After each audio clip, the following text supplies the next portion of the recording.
Так, мы видим группу лидеров в составе 6 человек.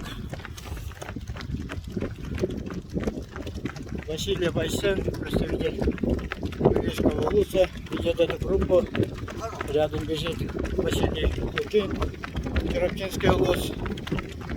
В этой же группе бегут Альберт Варламов, чемпион последних спортивных игр. Привет, Александр.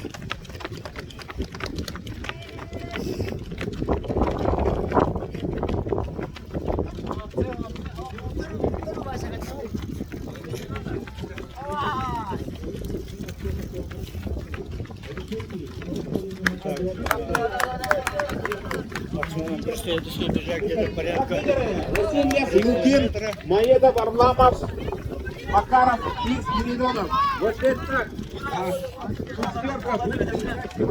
мешать спортсменам, когда им дают питание, ехать езжая.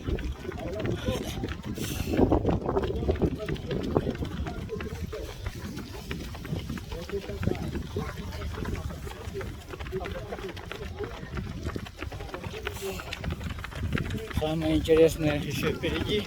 Мы ожидаем, пока плотные группы бегут.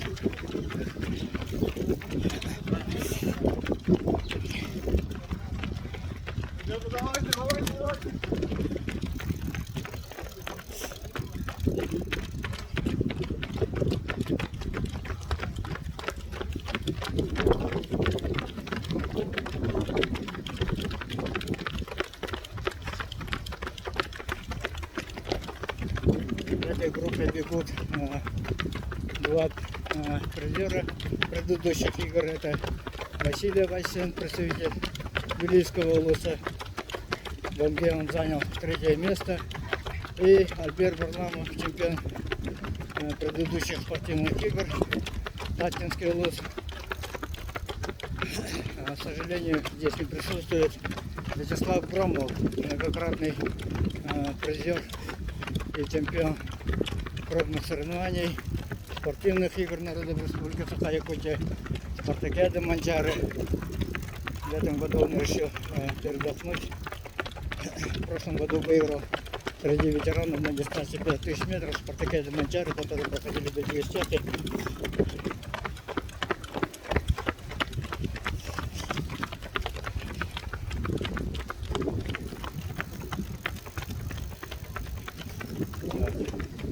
Судя по тому, как я еду на велосипеде, сзади не отстают, темп бега вполне приличный.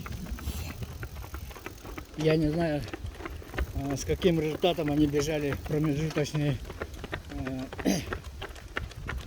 10 километров, полумарафон и так далее. Пока рассчитывают на какой-то результат и сообщать это вам не имею возможности.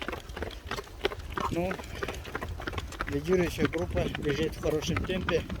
И самое интересное будет на последних кругах, что мы ожидаем, когда много участников все вместе бегут, а тут ветер гуляет и прохладная погода, поэтому пока никто не хочет бежать в отрыв.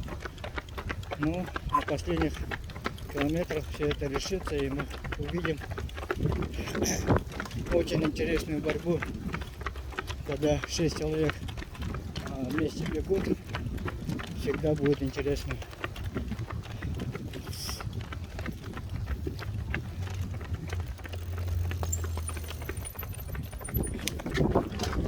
Не отвлекает.